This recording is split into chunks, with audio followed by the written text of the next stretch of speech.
Vamos a recordar un pasaje que usted seguramente se sabe de memoria porque es uno de los más emocionantes de la Biblia. En Primera de Reyes, capítulo 18, más o menos a partir del versículo... ¿Cuál será? Que aquí en la Nueva Traducción Viviente está todo pegado. Bueno, ahí en el capítulo 18 usted va a ver unas dos historias juntas, pero ahí por el medio está la historia de la confrontación de Elías y los profetas de Baal. ¿Cuántos se acuerdan de esa historia de la Escritura? Sí, ¿verdad?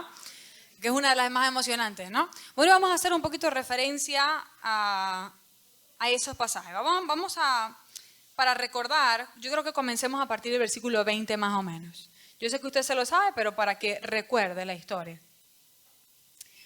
Versículo 20 dice... Entonces, Acab convocó a todos los israelitas y los profetas al monte Carmelo. Elías se paró frente a ellos y dijo: ¿hasta cuándo seguiréis indecisos, titubeando entre dos opiniones? Si el Señor es Dios, síganlo. Pero si Baal es el verdadero Dios, entonces síganlo a él. Sin embargo, la gente se mantenía en absoluto silencio. Entonces Elías les dijo, yo estoy leyendo la Nueva Traducción Viviente, Elías les dijo: yo soy el único profeta del Señor que queda, pero Baal tiene 450 profetas. Ahora traigan 2 toros. Los profetas de Baal pueden escoger el que quieran, que luego le corten en pedazos y lo pongan sobre la leña de su altar. Diga conmigo, su altar. Pero sin prenderle fuego. Yo prepararé el otro toro y lo pondré sobre la leña del altar. Diga conmigo, el altar.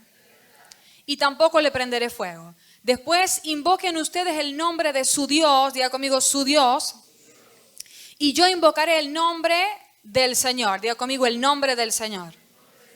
Ok. El Dios que responde enviando fuego sobre la madera, ese es el Dios verdadero, y toda la gente estuvo de acuerdo. Así que Elías dijo a los profetas de Baal: empiecen ustedes porque son muchos. Escojan uno de los toros, prepárenlo, invoquen el nombre de su Dios, pero no le prendan fuego a la leña. Entonces ellos prepararon uno de los toros, lo pusieron sobre el altar. Diga conmigo otra vez, el altar. Después invocaron el nombre de Baal desde la mañana hasta el mediodía, gritando: oh Baal, respóndenos. Una preguntita aquí antes de continuar. ¿A quién era ese altar? Ese altar lo estaban construyendo y lo iban a alimentar, es decir, le iban a poner sacrificio. ¿Y para quién era ese altar? ¿Quién me dice? ¿Para quién? Para Baal. Ajá, perfecto. Invocaron el nombre de Baal desde la mañana hasta el mediodía gritando: oh Baal, respóndenos. Pero no hubo respuesta alguna. Entonces se pusieron a bailar, cojeando alrededor del altar que habían hecho. Cerca del mediodía, Elías comenzó a burlarse de ellos. Tendrán que gritar más fuerte, se mofaba. Sin duda que es un Dios. Tal vez esté soñando despierto o quizás esté haciendo sus necesidades. Seguramente salió de viaje o se quedó dormido y necesita que lo despierten. Así que ellos gritaron más fuerte y, como acostumbraban a hacer, se cortaron con cuchillos y espadas hasta quedar bañados en sangre. Gritaron disparates toda la tarde hasta la hora del sacrificio vespertino, pero aún no había respuesta, ni siquiera se oía un solo sonido. Entonces Elías llamó a la gente: vengan acá. Todos se juntaron a su alrededor mientras él reparaba el altar. Diga conmigo, reparaba el altar del Señor que estaba derrumbado. A ver, ¿qué altar estaba preparando Elías? ¿A quién era ese altar? Al Señor, a Jehová, al verdadero Dios, ¿cierto? Tomó 12 piedras, una para representar a cada tribu de Israel, y usó las piedras para reconstruir el altar en el nombre del Señor. Vamos a darlo hasta allí, usted sabe el resto, ¿verdad? Preparan ahí el sacrificio, le echan bastante agua para que fuera bien difícil que eso prendiera sobrenaturalmente, y al final Elías hace una oración, el Señor responde y el fuego cae, ¿verdad? Ok, ahora, en este pasaje o en esta historia, lo que vemos es una guerra de altares. Una confrontación, diga conmigo, confrontación, entre 2 altares. Usted vio que el primer altar al que yo le hice referencia era un altar que había construido la gente. Mire, ahí estaban en medio del pueblo del Señor. ¿Pero era para quién? ¿Para el Dios verdadero? No, era para Baal, un Dios falso, ¿cierto? Ok, y por el otro lado vemos a Elías que está construyendo o reedificando un altar para el Dios verdadero. Allí en el monte Carmelo, una cadena montañosa, una cordillera, habían tanto, en algún tiempo hubieron altares para el Dios verdadero, y ahorita estaba derribado, pero en algún tiempo hubo algún altar para el Dios verdadero, pero en este momento estaba lleno de altares a Baal y a su esposa, la falsa diosa Astoret, ¿verdad? Allí hubo una, repita conmigo otra vez, confrontación de altares. ¿Qué es un altar? Un altar es una edificación que se hace con piedra o tierra en un lugar o para hacerlo semi-elevado. Eso habla de tratar de conectar con Dios, ¿verdad? Una forma de tener comunión con la divinidad. Esto era un altar. A través de sacrificios, de animales, de sangre, de gente, de ofrendas, libaciones, aceites, comidas, etc. Cualquier cosa que se pudiera ofrecer o ofrendar al Dios para el cual se hacía ese altar. Se creía que esta era una forma de conectar con alguna deidad. O escuchen, con alguna deidad. ¿Por qué? Porque hay altares en este mundo, y es lo que le quiero hablar hoy. Hoy existen altares al Dios verdadero, o existe un altar en cada uno de nosotros al Dios verdadero, pero también existen altares a dioses falsos. Y hoy específicamente, mire, en el mundo hay mucha clase de altares.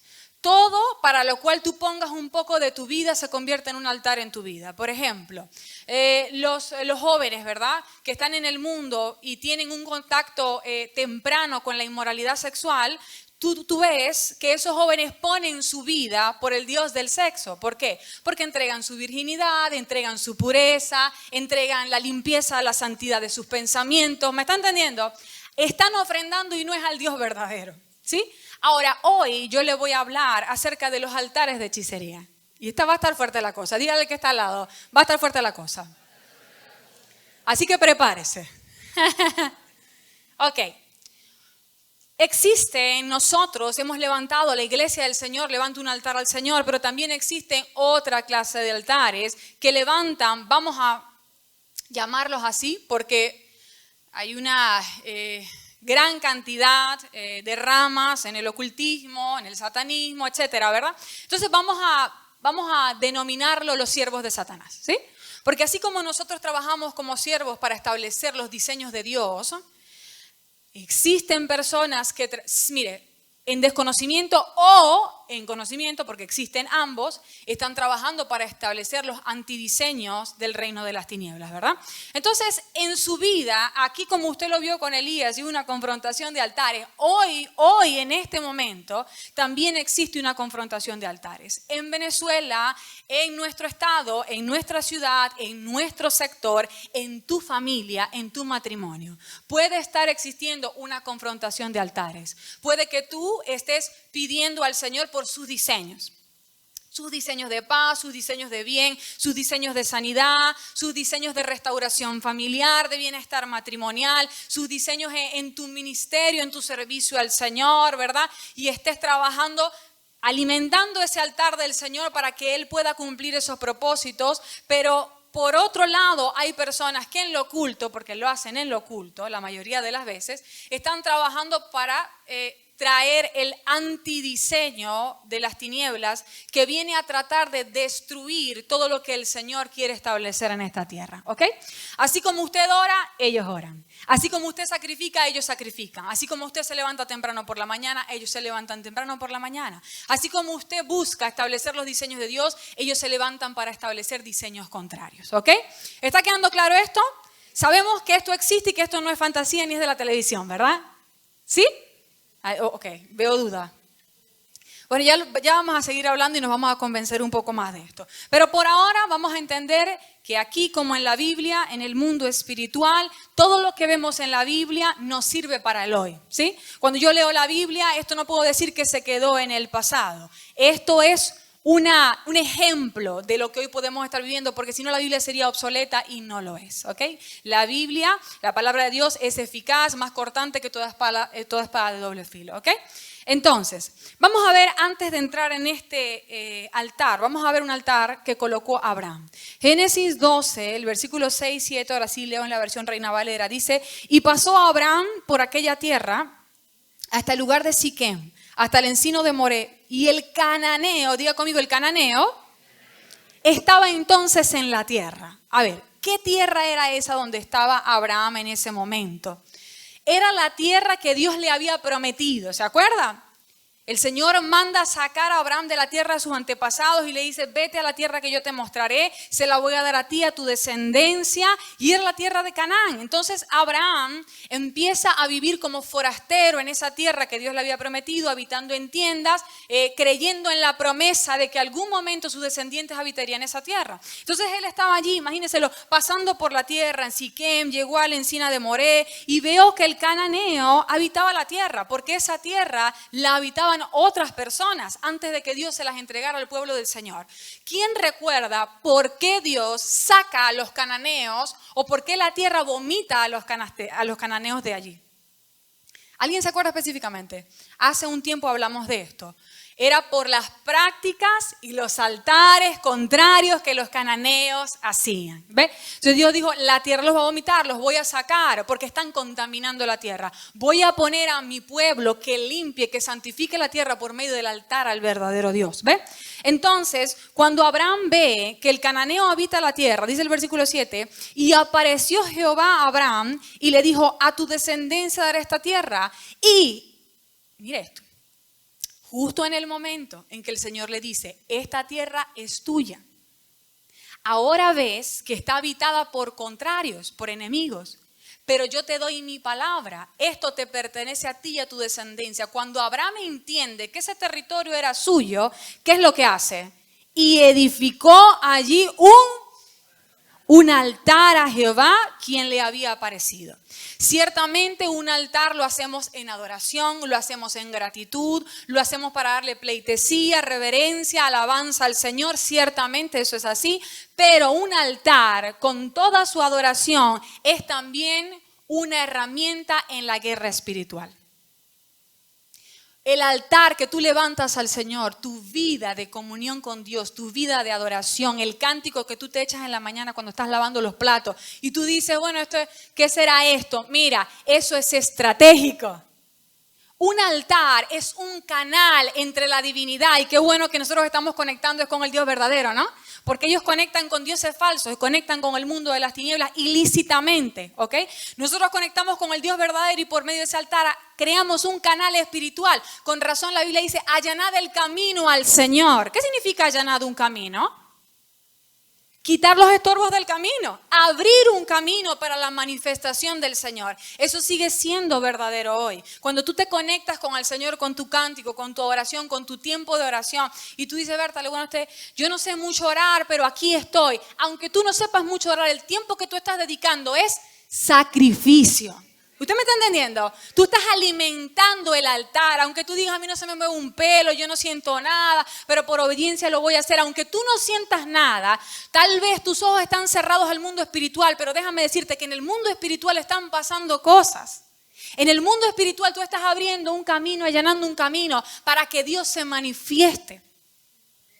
Tú preparas cuando tú adoras en tu casa. Cuando, qué sé yo, los niños se van a la escuela, el esposo está trabajando y tú pones alabanzas y empiezas a adorar al Señor mientras pasas la escoba, o cuando estás en tu tiempo particular que dices, solamente me voy a arrodillar y voy a estar delante del Señor. Y tú dices, bueno, esto es lo que yo hago todos los días. Tú no sabes tú lo que estás haciendo. Tú estás haciendo un altar en tu casa, estás preparando la atmósfera y cuando el esposo viene con ganas de pelear, ¿sí me entiendes?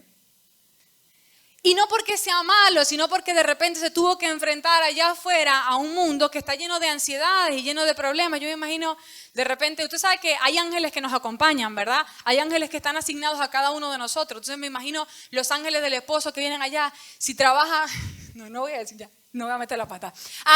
Trabaje donde trabaje, ¿verdad?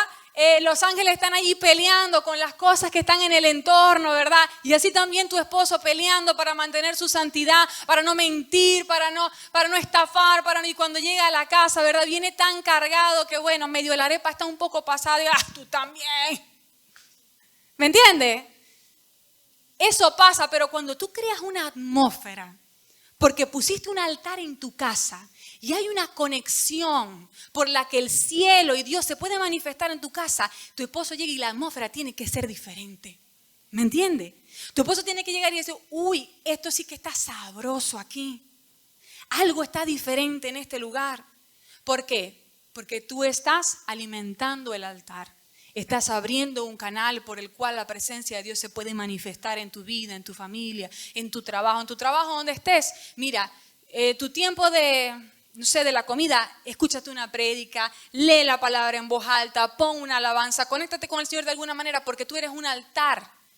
Donde tú estás, llevas la presencia del Señor y puedes impactar y establecer el reino en medio de donde estás, ¿ok?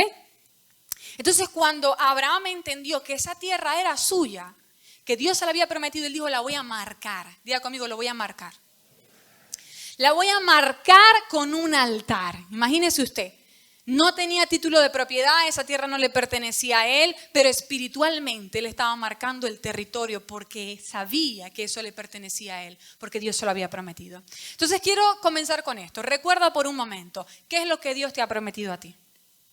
Cuando tú abres la Escritura, y es que a veces se nos olvida, en la ansiedad de los días, en la rapidez, en la inmediatez, en las redes sociales todo el tiempo, en no tener tiempo para pensar, para meditar, se nos olvidan las cosas que Dios nos ha prometido, se nos van los días, se nos van los meses, y bueno, ¿qué será que Dios quiere hacer conmigo, con mi familia, con mi casa, con Venezuela? Ay, ¿qué será? Bueno, ¿qué es? Recuerda en este momento, ¿cuáles son las promesas que el Señor te ha hecho?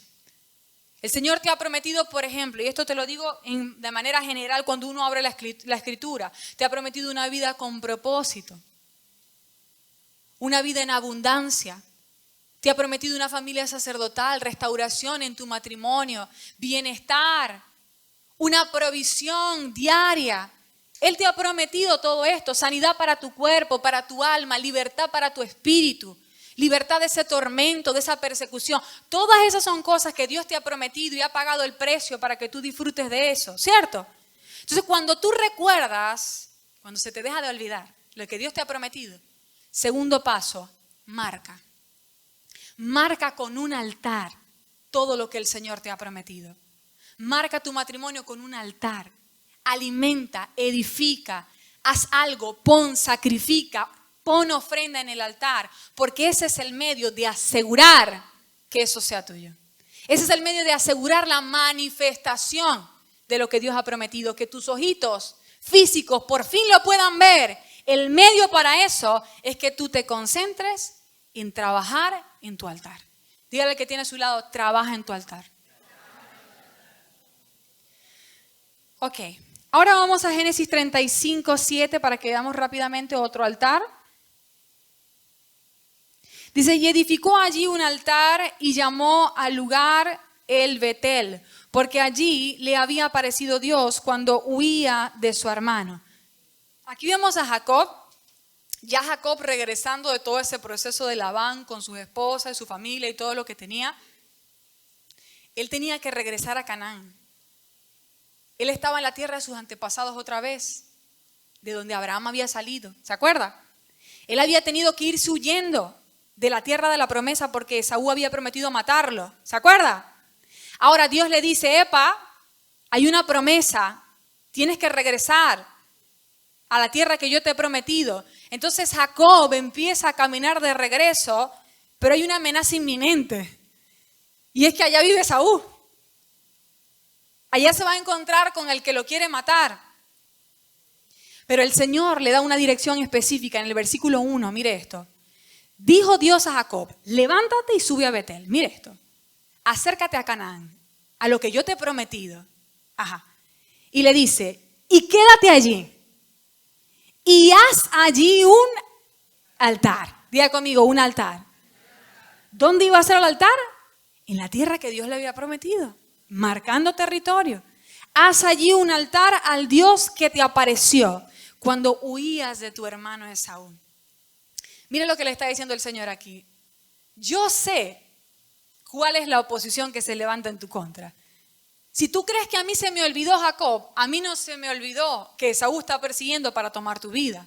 Pero recuerda que yo ya una vez, ¿se acuerda? Cuando salió de su casa, te permití sobrevivir la amenaza de Esaú. Y ahora que te acercas otra vez, voy a estar de tu lado otra vez. Pero para que eso ocurra, para que la oposición que me aleja de la promesa del Señor y de la manifestación de su bendición se vaya, se quite, se mueva, una cosa es necesaria. Edifica allí un altar. ¿Viste? Todo lo que Dios te ha prometido va a tener oposición. ¿Cuántas veces hemos dicho esto? Todo. Si Dios te ha prometido una familia de bendición, eso va a tener oposición. Cree que el enemigo se va a levantar para ver cómo te fastidia, para ver cómo fastidia al esposo, para ver cómo fastidia a los hijos, para ver cómo te fastidia el trabajo, porque ese es su trabajo. Él vino a robar, matar y destruir. Él vino para trabajar en contra de los diseños de Dios y para eso usa gente que hace altares y hace una conexión con el mundo de las tinieblas. ¿Me estás entendiendo? ¿Qué te toca a ti? ¿Qué hago yo? ¿Le voy a deshacer los altares a ellos? Ahí está el brujo. Permiso que voy a romper el altar que hay aquí. Dios mío, el Señor nos libre. No es necesario. Dios no te mandó a eso. Fíjese que Elías no se metió con el altar de ellos. Él simplemente se enfocó en hacer su altar. ¿Me está entendiendo? ¿Qué te toca a ti? ¿Qué me toca a mí? Para ver lo que Dios nos ha prometido en nuestra familia, en nuestra iglesia, en nuestro sector. Trabaja tu altar. Edifica tu altar, aunque tú veas que la oposición está alrededor y es cierta. Tú dices, la puedo palpar, la puedo sentir, la cosa no está fácil en mi casa. La cosa no está fácil con el esposo, en la iglesia, en el sector. Esto no está fácil en Venezuela, la cosa está tensa. La cosa está tensa, ¿verdad? Crea que a nivel país hay gente que está trabajando con altares contrarios. Iglesia, tú te estás viendo toda la noticia y estás tenso y ansioso, ¿verdad? ¿Estás trabajando en el altar de Dios? ¿Estás trabajando en el altar del Señor para que Dios manifieste su promesa sobre tu país? Si no, no podemos quejarnos después. ¿Sí? ¿Estás trabajando, edificando tu altar, tu comunión con Dios para que Dios manifieste en tu familia lo que tú tanto quieres ver? Si no es así, no te quejes, porque nos encanta quejarnos, ¿verdad? Que Dios no ha hecho nada, que Dios no ha hecho nada. ¿Y tú? ¿Tú estás haciendo tu parte? Porque el problema es que Dios eligió trabajar de esta manera. ¿Cómo trabaja Dios? Con colaboradores. Colaboradores suyos, dice la Escritura, que eres tú y soy yo. ¿Me está entendiendo? Así que aunque Él lo podría hacer directamente, Él dijo, voy a trabajar a través de mi iglesia. El Señor trabaja a través de ti, así que tienes que ponerte a edificar ese altar. Amén. Ok, ahora sí, vamos a 1 Reyes 18. Voy a leer los versículos 20 al 21 en la versión Reina Valera. No, solamente el versículo 20. Dice, entonces Acab convocó a todos los hijos de Israel y reunió a los profetas en el monte Carmelo. Mire, esto es tremendo. El monte Carmelo, le invito a que busque, encontraste un video en YouTube bien chévere de un cristiano, hablando históricamente acerca del monte Carmelo. Y este monte es una cadena montañosa, una cordillera muy grande al norte de Israel, pero es conocido por su exuberante vegetación. Es muy verde cuando tú lo ves. Y con razón, porque la palabra Carmelo significa el jardín o la viña de Dios. Mire, tremendo. Repito, ¿qué significa el monte Carmelo? El jardín o la viña de Dios. El reverdecer. Lo verde, lo sabroso, lo que cuando usted va por allá por las montañas se deleita en ver, porque aquí es todo un poco marrón, ¿verdad? O usted aquí por la carretera, pero aquí la cosa es un poco marrón, ¿no? Bueno, pero cuando usted va por la montaña empieza a ver el verde, ¿verdad? Y eso alimenta su espíritu. Las maravillas del Señor. Y usted empieza a poner en Instagram, en TikTok, en WhatsApp, mire, las maravillas del Señor, aleluya. Así es. Esto es más o menos el monte Carmelo. Representa esa bendición de Dios, la exuberante vida en abundancia que el Señor le quiere dar a sus hijos. El monte Carmelo, pero algo estaba pasando en este momento. Triste. ¿Y sabe qué? Que los que trabajan con altares contrarios también les gustan los lugares elevados. ¿Cuántos sabían esto? Por eso es que van para el monte, van para la montaña, lo que sea más alto es donde les agrada para establecer sus altares. Lo mismo estaba pasando acá. En la cordillera o la cadena montañosa del monte Carmelo estaba lleno de altares a Baal y a Astoret. Estaba lleno de altares contrarios. Y por esa razón, mire esto, aunque el monte Carmelo tenía que ser verde y exuberante, si usted lee el contexto se va a dar cuenta que venían de una sequía. Diga conmigo, sequía. Así que no pude encontrar fotos del monte Carmelo seco, pero quiero que se lo imagine. Si tenía que estar verde y exuberante en medio de la sequía, ¿qué pasa con la vegetación? Se seca, muere, se pone marrón, ¿verdad? Eso es lo que estaba pasando en este momento. ¿Por qué? ¿Por qué lo que tenía que ser verde, exuberante? ¿Por qué lo que tenía que manifestar la bendición de Dios, el reverdecer, de donde está la presencia de Dios, estaba manifestando sequía, muerte? Porque eso estaba plagado de altares contrarios. Y el altar al verdadero Dios estaba, diga conmigo, arruinado. ¿Me está entendiendo? Y mire, qué contradictorio, porque Baal era conocido como el dios de la lluvia, el dios de la agricultura. Era el que le pedían para que lloviera y las cosechas produjeran. Pero ¿sabe qué? Dios había cerrado el cielo por causa del pecado del pueblo de Israel, sobre todo porque Israel estaba tolerando el culto a Baal y Astoret y participando aún muchos. ¿Me está entendiendo? Entonces eso que tenía que ser verde ya no lo era. Te pregunto, tú estás marcado para ser como el monte Carmelo, ¿sabías? Cuando Jesús paga por ti en la cruz del Calvario y cuando te envía el Espíritu Santo, la idea es traer vida, traer verde sobre ti. Sobre cada área de tu vida, familia, matrimonio, ministerio, la crianza de tus hijos, tu trabajo, todos los dones, la vocación que Dios te ha entregado, tus estudios. El Señor ya ha pagado el precio, ya ha enviado al que trabaja, que es el Espíritu Santo, para que ese verde se manifieste en tu vida. Te pregunto, ¿qué está seco en tu vida? ¿Qué no se ve verde? Que tú dices, lucho con esto y parece que la voluntad de Dios, la bendición que tanto dice la Biblia no se manifiesta. Esto está muerto, esto está seco. Tal vez no son todas las áreas de tu vida, tal vez es una en específico.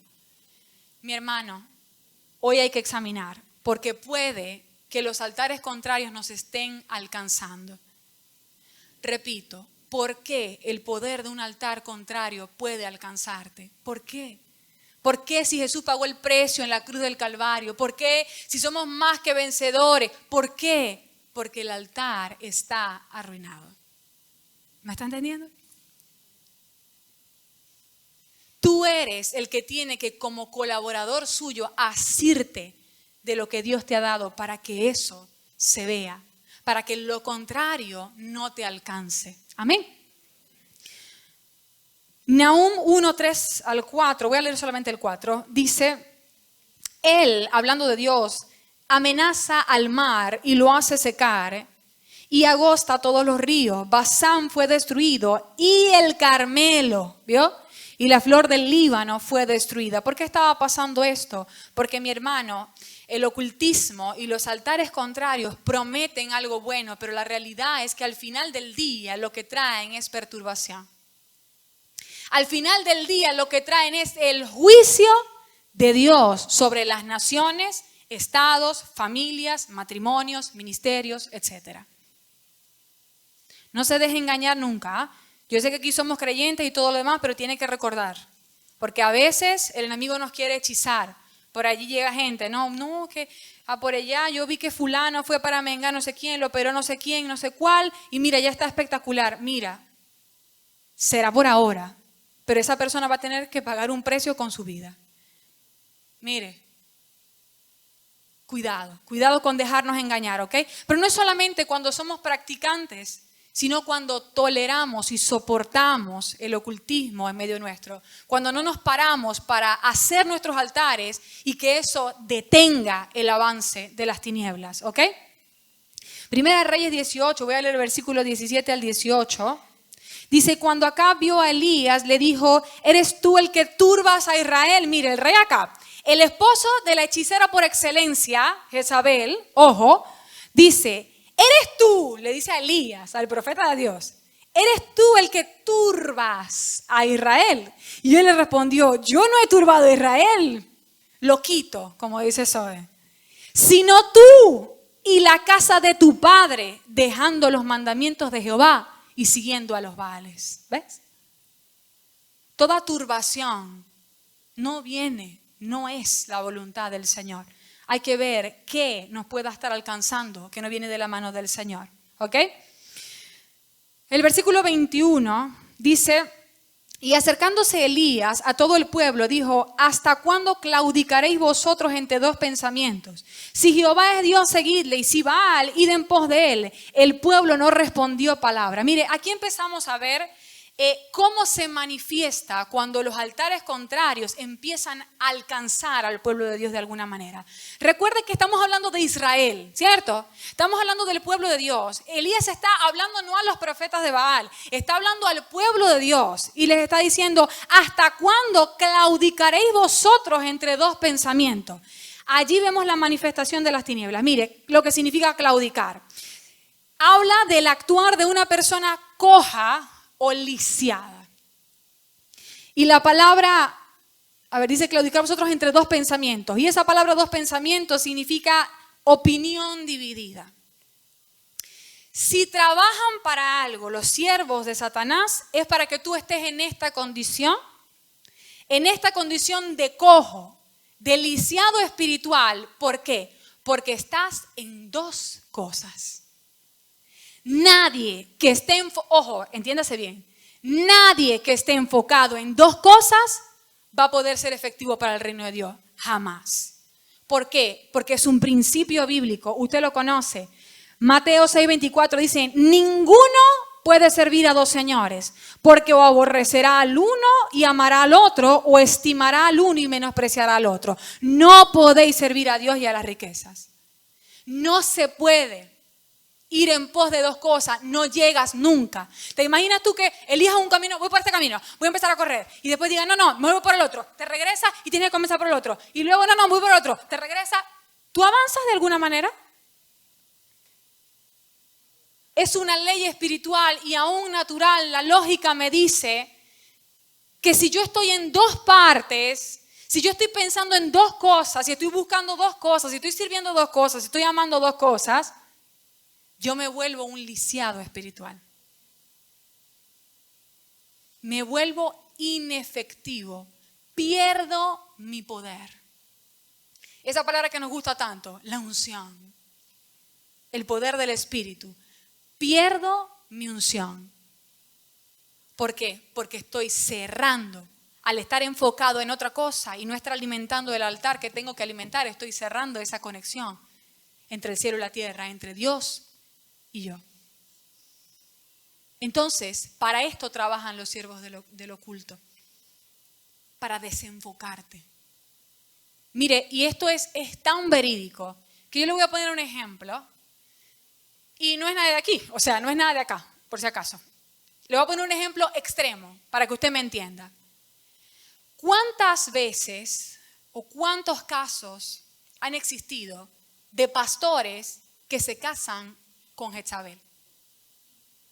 De pastores o líderes o ministros, pues me refiero a alguien que la gente dice, wow, tiene comunión con Dios, que se terminan casando sin saberlo con una hechicera.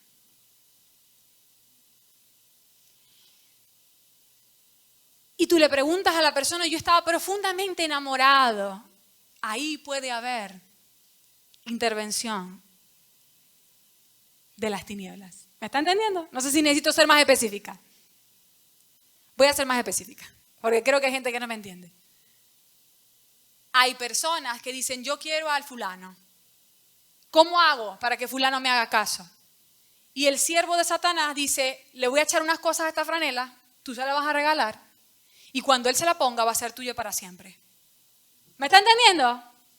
Ajá. ¿Qué es lo que hace eso?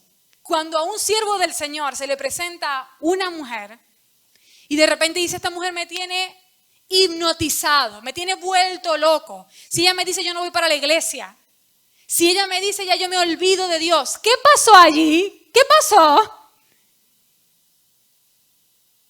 Caíste bajo un hechizo, literalmente. Le doy un ejemplo extremo para que entienda cómo los siervos de Satanás pueden trabajar para introducir cositas en nuestras vidas que nos desenfoquen. Tal vez no es una mujer, aunque ese caso ocurre mucho. Con razón, Salomón habló tanto de la mujer extraña en Proverbios, con razón. Tal vez no sea una mujer, tal vez no sea un hombre, puede ser un trabajo, ojo, y no te das cuenta y resulta que antes de abrir el trabajo, los jefes ya han trabajado ese negocio. Y tú, ni pendiente, ni entendido. Y ahora toda tu vida es el negocio. Y ahora todo lo que piensas es tengo que trabajar, tengo que caerle bien al jefe, tengo que hacer más dinero. Cuando antes ese no era tu pensamiento. ¿Me están entendiendo? Estoy hablando de cuando empiezan a surgir cosas anormales. Mi hermano, examine todo lo que en su vida usted considere anormal. De repente esto salió y ahora yo me siento diferente, ahora yo me siento desconectado de Dios, ahora yo lo único que quiero es ver esa serie en la televisión. Mire, con el entretenimiento pasa.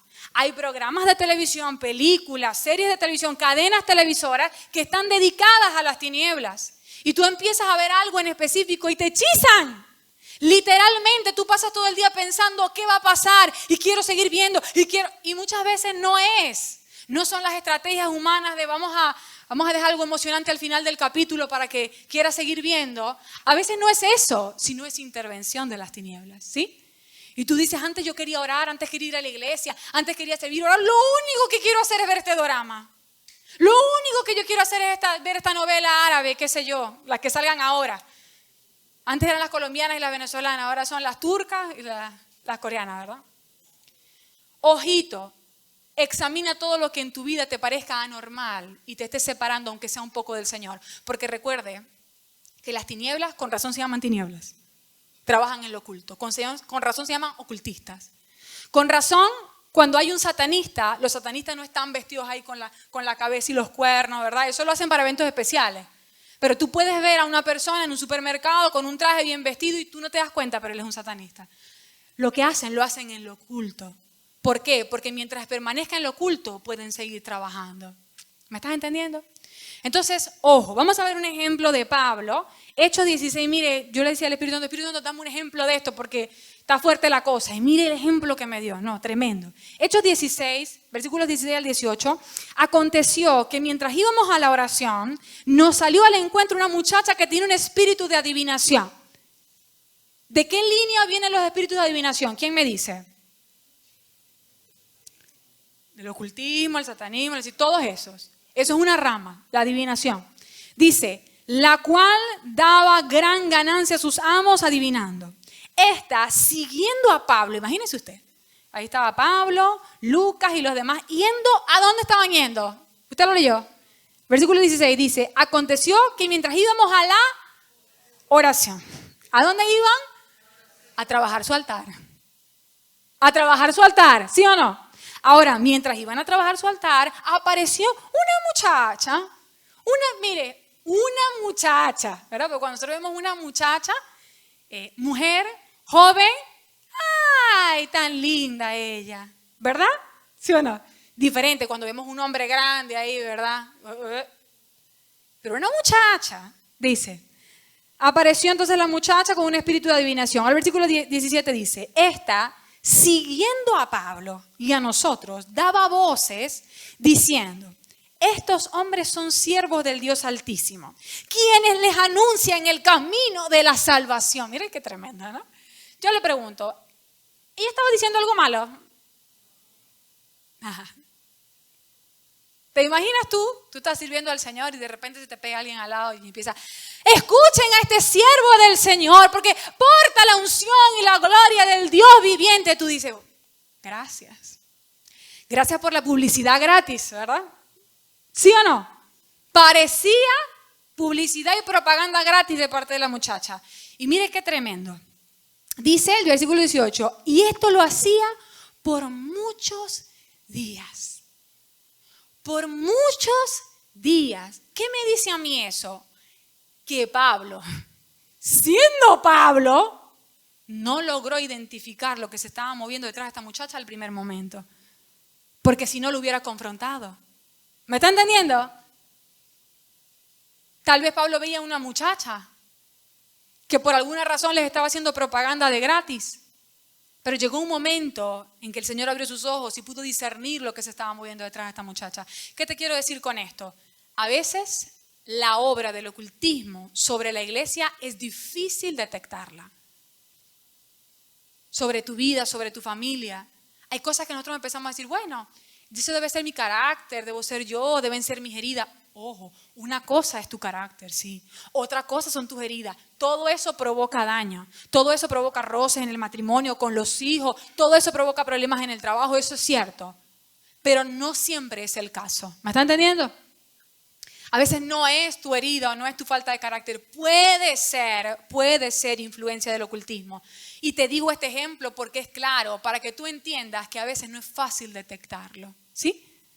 Tienes que pedirle discernimiento al Señor. Señor, ¿en qué área de mi vida puedo estar siendo afectado por los altares contrarios, por la influencia del ocultismo? Recuerde, repito, no sé cuántas veces lo he repetido hoy, pero porque estoy tratando de no glorificar el reino de las tinieblas. Quiero que entienda, cuando las tinieblas pueden tocarnos, no es por lo que ellos hacen, sino por lo que nosotros dejamos de hacer. ¿Sí me entiende? No es porque ellos, porque hay el poder que tienen. No, mi hermano. Mire, ya Jesús pagó el precio en la cruz del Calvario, dice la palabra, que todos los principados, las potestades, todos fueron exhibidos. ¿Usted sabe lo que es exhibido? ¿Se acuerda los desfiles que hacían los conquistadores con la gente que se traían con los cautivos? La gente en la ciudad estaba expectante cuando llegaban los conquistadores de la ciudad, porque traían un desfile con los cautivos. Los babilonios les ponían un aro en la nariz a los que se traían para vergüenza de ellos y los traían desvestidos para que la gente dijera, ¡eh! ¡Fueron vencidos! Eso es lo que dice la Biblia cuando dice que fueron exhibidos. ¿Me está entendiendo? Estoy hablando del reino de las tinieblas. ¿Por qué entonces logran hacer algo? Porque tú estás dejando de hacer lo que tú tienes que hacer. Porque tú estás dejando de salir a conquistarlos y traértelos con los garfios en la nariz. ¿Me está entendiendo? Entonces, ojo, porque no estoy tratando de decirle o de maximizar lo que puede hacer el diablo. Lo que el diablo puede hacer es porque, la última vez que hablamos, tú le has permitido. Tú le has dado oportunidad. Porque ya Cristo pagó el precio. ¿Sí? Ok. Entonces, ¿qué es lo que hacía este espíritu con Pablo realmente? ¿Qué es lo que estaba haciendo? Estaba distrayendo. Porque si Pablo y los que estaban con él iban a la oración, pero lógicamente siempre iban predicando, siempre iban llevando el reino del Señor. ¿Usted se imagina que tú estás tratando de predicar y el que está al lado está haciendo lo que ya le dije? Tú dirías, bueno, gracias por la publicidad, pero déjame también hablar yo. Y la otra, porque ellos escúchenlo y tú tratando de hablar. ¿Qué estaban haciendo? Algo lo que estaba pasando ahí es que estaban distrayendo a cualquiera que quisiera escuchar el evangelio. Estaban estorbando. Y esto es lo que te digo que hacen las tinieblas y hacen los trabajos del ocultismo. Distraerte. Distraerte. Así, sutilmente, que nadie se dé cuenta. De repente te gusta demasiado una serie de televisión. De repente ahora tienes demasiado sueño. Antes tú dormías 7 horas y te era suficiente. Ahora tú te levantas, dormiste bien, pero en la mañana estás tan cansado que la hora que tomabas para oración ya no la vas a tomar para oración porque tú tienes que descansar. Porque tu cuerpo está tan pesado. ¿Me está entendiendo? ¿A cuántos les ha sucedido esto? Repito, cosas anormales. Cosas anormales. Cuando hay cosas anormales, ahí puede haber intervención del ocultismo. Para que tú descuides tu altar, para que tú te desenfoques, ya no alimentes lo que tienes que alimentar, ya no hagas esa conexión y pierdas tu poder. La iglesia pierda poder. Cuando la iglesia pierde poder y pierde unción, entonces es cuando el reino de las tinieblas puede avanzar.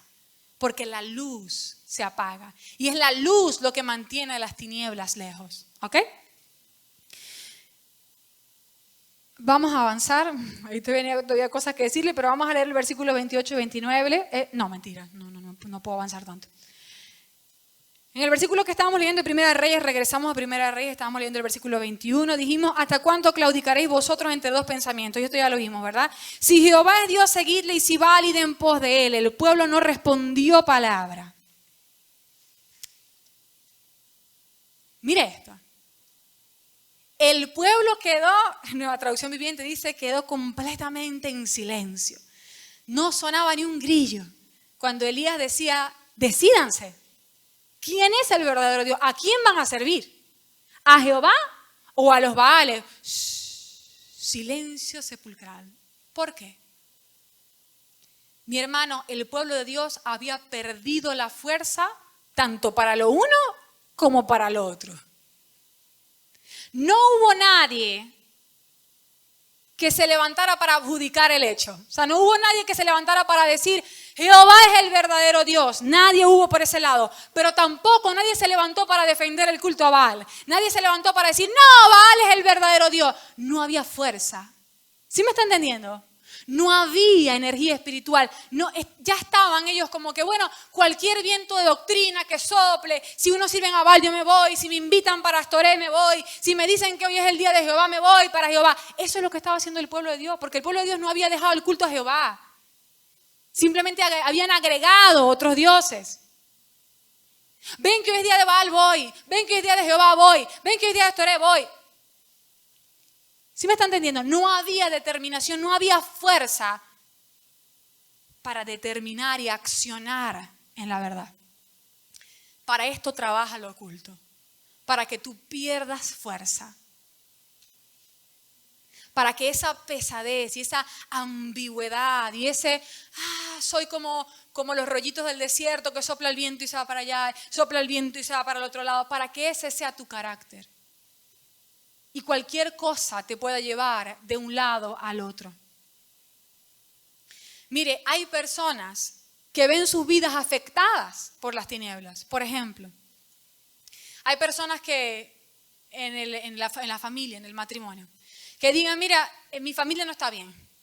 La cosa en mi familia, desde que me levanto hasta que me acuesto, todo es un pleito, todo es un problema. Mis hijos están rebeldes, no hacen caso, no quieren buscar al Señor, andan en malos pasos con malas compañías. Mi esposo también está terrible, o mi esposa no hace su parte, no colabora. El otro me habla mal, todo el día es un pleito, todo el día es un problema, ya no hay amor, no hay ternura, ya no. Algo pasa. No tenemos que ser bobos para darnos cuenta cuando las cosas no están bien, ¿verdad?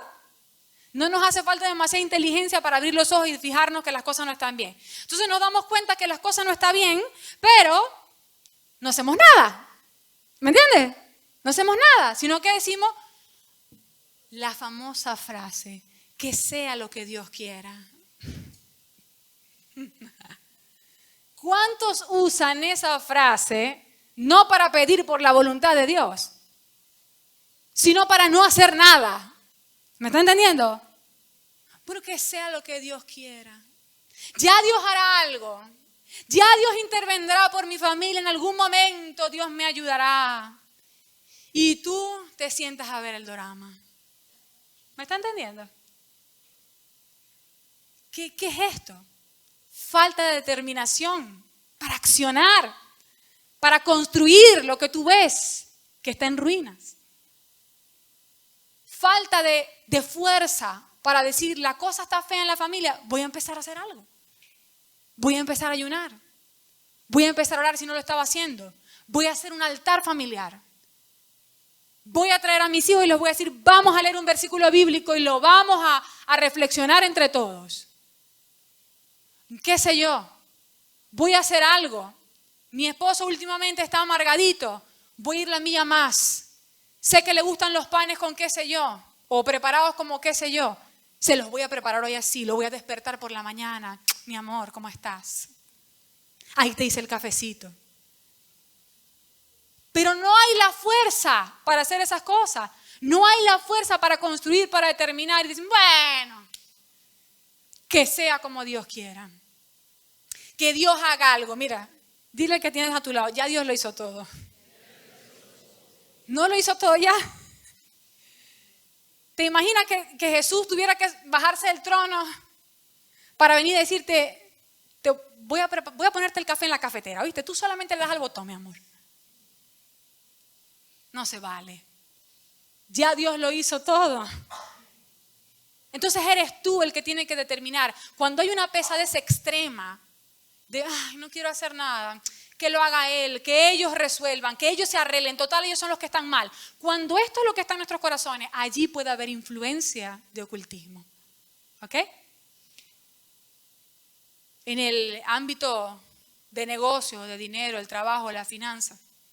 ¿Cuántos dicen, no, pero es que Dios no me bendice, mira el problema que cargo, no me alcanza, perdí el trabajo, qué sé yo.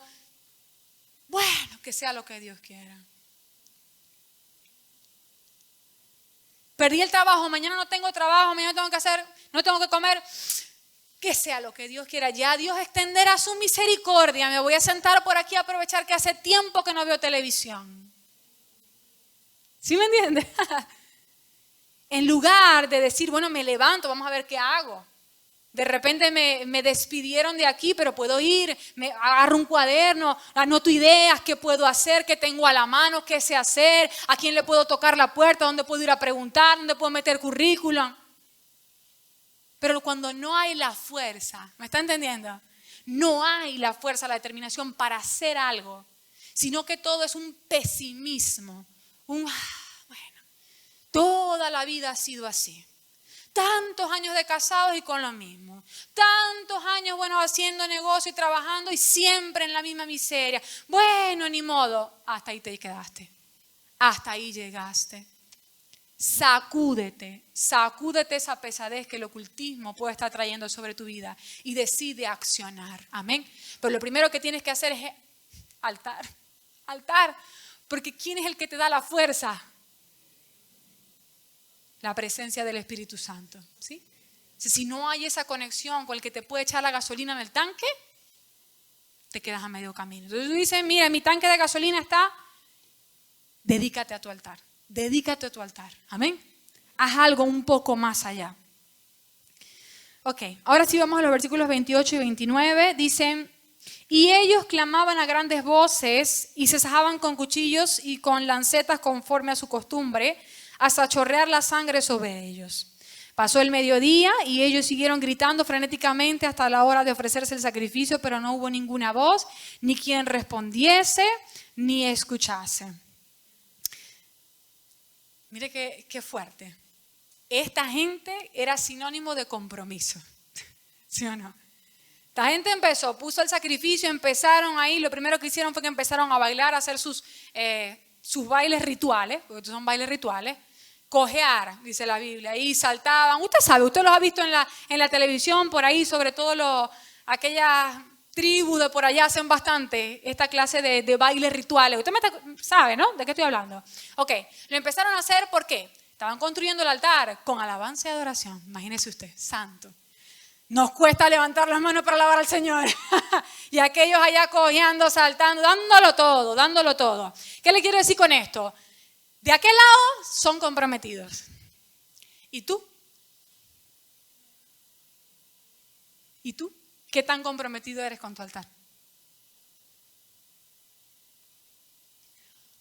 Porque ellos sí que se levantan a la hora que se tengan que levantar. Sí que pasan toda la noche haciendo lo que hacen. Pero nosotros hemos agarrado silla de reyes. Queremos estar en el trono y que nos sirvan. Y miren, estos días escuchaba, y esto es verídico, el trono para los hijos de Dios es una promesa futura. Diga conmigo, futura. Aquel que venciere, le daré que se siente conmigo. Futuro. No es que ahorita tú tienes que estar sentado en un trono, ahorita es tu tiempo de trabajar. Ahorita es tu tiempo de servir, ahorita es tu tiempo de desgastarte por el reino de Dios. Entonces, aquellos sí que están comprometidos y son diligentes y esforzados para hacer sus cosas. Tienes que levantarte. Tenemos que levantarnos. Si no queremos que aquello nos alcance con su maldición, nosotros tenemos que trabajar por levantar nuestro altar. Con nuestra oración, con nuestra danza, con nuestra búsqueda, con lo que tú puedas entregarle al Señor. Alimentar ese altar. Amén. Ahora, ahí dice que gritaban frenéticamente. Esta es la palabra profetizar. Imagínese usted. Profetizar significa hablar bajo una influencia divina. Le doy este detalle porque cuando nosotros leemos esta historia, creemos que ahí nada estaba pasando. Ojo, Nosotros vemos, ¿verdad?, a unos locos ahí gritando y saltando y decimos, como Elías, ¿verdad? Ahí no está pasando nada, no está pasando nada. Mire, ya va. No descendió el fuego porque estaban cercados por el propósito de Dios. Ojo, no podían hacer descender el fuego porque Dios les había cercado. Esta prueba venía de parte de Dios. Solo podía ser Él que hiciera descender el fuego. Pero ahí estaban pasando cosas sobrenaturales. Porque ellos, por ejemplo, estaban profetizando. Estaban hablando con influencia. En este caso, era influencia demoníaca. ¿Sí me está entendiendo? Entonces, ellos estaban abriendo un canal entre el mundo natural y el mundo de las tinieblas. Allí había presencia de poder satánico. ¿Sí me entiende? ¿Por qué le digo esto? Para que usted entienda que así como era allá, puede ser hoy. Si el altar de Jehová está arruinado. No es cuento chino lo que los siervos de Satanás pueden lograr. No es falso, no es mentira. ¿Cuánta gente se nos acerca? Bueno, pero es que eso es verdad. O sea, lo que hacen los hechiceros, lo que hacen los ocultistas, es verdad, yo lo vi. Y el pie lo tenía así, se le puso asado. O sí agarró el trabajo, o el fulano sí se casó con el fulano. Yo no estoy diciendo que eso no sea real. Yo sé que eso existe. Y porque sé que eso existe, te digo, ponte manos a la obra para que lo sobrenatural que viene de Dios se pueda manifestar en esta tierra. Porque si no, mi hermano, estamos en problemas. Porque aquellos no van a dejar de trabajar. Es más, la actividad de las tinieblas avanza y se intensifica. ¿Sabe por qué? Porque el mismo mundo de las tinieblas sabe que la venida del Señor está pronta. No saben específicamente cuándo, pero como saben que está pronto, se intensifica este trabajo. Así que aquellos como siervos o esclavos, porque mejor dicho son esclavos, de las tinieblas también intensifican su trabajo. Por eso es que tanto de la iglesia está dormido. Porque la iglesia se quiere sentar en un trono y echarse fresco. La iglesia quiere venir, las personas quieren venir al templo y que les entretengan. Que la pastora cante la canción que a mí me gusta para poder echar la lloradita en mis emociones. Que prediquen acerca de la prosperidad, del bien, de la sanidad, porque es lo que yo necesito. Que alguien ore por mí y me bendiga. Lo que queremos es eso, yo. Pero mientras estemos en esa condición, ¿cómo está nuestro altar? Si yo solamente vengo para que otro haga algo por mi altar. No, ya no es tu altar. ¿Me está entendiendo? Tú tienes que construir tu propio altar. Entonces a ponernos las pilas. Primera de Reyes 18, 30 y 32, ya voy a terminar. Dice entonces, dijo Elías a todo el pueblo, acercaos a mí. Y todo el pueblo se le acercó y él arregló el altar de Jehová que estaba arruinado. Tomando Elías 12 piedras conforme al número de las tribus de los hijos de Jacob, al cual había sido dada palabra. No, mire esto es tremendo. Ahí está el Espíritu Santo diciéndonos lo que hizo Elías, ¿verdad? Bueno, Elías agarró las piedras y las colocó. Pone un paréntesis espiritual allí para decirnos, a este Jacob, a estas 12 tribus de Israel, dice, había sido dada palabra de Jehová. Está recordando el pasado. Había sido dada palabra de Jehová diciendo, Israel será tu nombre. Mire esto. En medio del desastre que las tinieblas habían logrado hacer porque el altar de Dios estaba arruinado, Dios llama a su pueblo Jacob. ¿Qué es Jacob? Jacob es la antigua naturaleza del pueblo de Dios, la naturaleza engañadora. La antigua naturaleza, en ese momento ellos se estaban comportando como Jacob, ¿sí o no? Tolerando las tinieblas y participando de ellas, se estaban comportando como Jacob. Pero mientras Elías construye el altar, la palabra del Espíritu Santo nos dice, yo les di una vez palabra de que Israel sería llamado su nombre. ¿Qué significa Israel? Gobernado por Dios. Sí, hoy están en esta condición, pero yo les prometí que yo les daría esa identidad de uno que realmente es gobernado por Dios. Esa es la identidad que yo quiero, no sé si usted. Entonces, mientras él construía esto, ahí estaba la promesa de Dios latente. yo te dije que te voy a volver un Israel. Yo te dije que te voy a volver un gobernado por Dios. Yo te dije que te voy a volver una iglesia poderosa, una iglesia llena de unción. Yo te dije que yo iba a darte un matrimonio de bendición. Yo te dije que iba a levantar una familia sacerdotal en tu casa. Yo te dije que te iba a dar un ministerio efectivo para establecer mi reino. Yo te dije todo esto y lo voy a cumplir. Y lo cumpliré por medio de...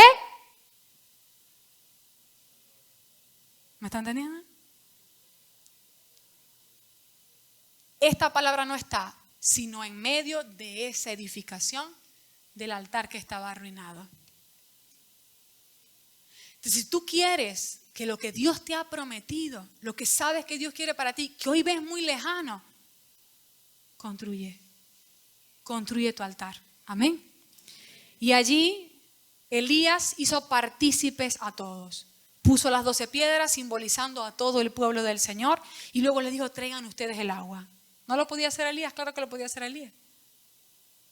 No era el que abría y cerraba el cielo. ¿Sí? Pero les dijo a ellos que trajeran el agua para que participaran. ¿Usted vio? Para que participaran de alimentar, de construir, de edificar ese altar. Parte del altar en este momento era esa agua que estaban derramando. Termina diciendo el versículo 35. De manera que el agua que corría alrededor del altar y también se había llenado de agua la zanja. ¿Por qué termino con este versículo? Porque este versículo nos habla de la exuberancia del agua. O sea, comenzamos con exuberancia, comenzamos con mucho, ¿verdad? Con mucho, usemos esa palabra, mucho, abundante.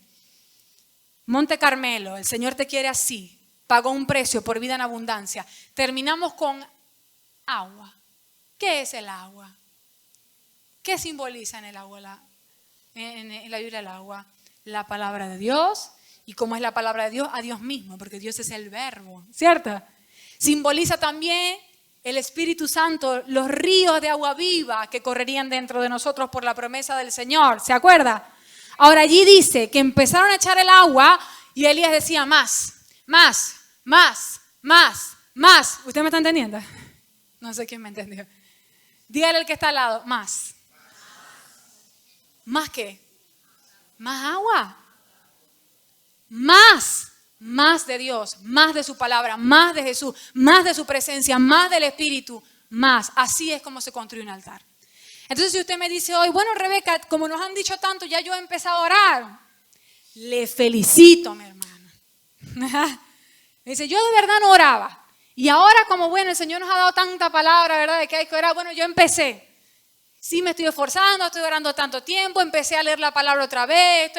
Le felicito, mi hermano. Gloria a Dios. Pero no es suficiente. No es suficiente porque el Señor hoy le está diciendo más. Más. ¿Por qué? Porque aquellos están trabajando duro. ¿Cuándo estás trabajando tú? Más. Amén. Cuando vayas a la presencia del Señor, dile más. Yo quiero más. Cuando vayas allá no te conformes. Bueno, la prédica de 20 minutos que escucho, 15 minutos de alabanza, una cancioncita, de pedirle al Señor por mi familia, la lista. Listo. No, olvídate de esa lista. Ve a la presencia del Señor y dile más. Yo no quiero la misma listica de siempre, la misma prédica de siempre, las mismas 2 alabanzas de siempre. Yo quiero más, quiero algo diferente. Si tú me dijiste que yo podía tener ríos de agua viva que brotaran de mi interior, si tú dijiste cualquiera que tenga sed, parado en el templo, ¿se acuerda? Cualquiera que tenga sed, venga a mí y beba, eso significa que no hay límites en el agua que tú me quieres dar y que tú me puedes dar. Así que yo vengo por más. Hoy, mi hermano, si usted ha determinado ya orar unos 30 minutos, yo le digo, más. Y usted me dice, ay, Rebeca, no me vas a dejar trabajar. Mi hermano, más. ¿Usted quiere ver más? Porque ver si queremos, ¿no? Queremos ver más. Queremos ver más bendición, queremos ver sanidades, queremos ver milagros, queremos libertad, queremos ver una familia restaurada, queremos ver a la gente sirviendo al Señor, queremos que la palabra corra como río de agua viva en Campo Alegre, queremos ver establecer el reino de Dios en Venezuela, queremos más, pero ¿y damos más? Diga conmigo, sí. Tal vez hasta hoy no, hasta ahora no, pero a partir de hoy, amén, más, en el nombre de Jesús. Oremos.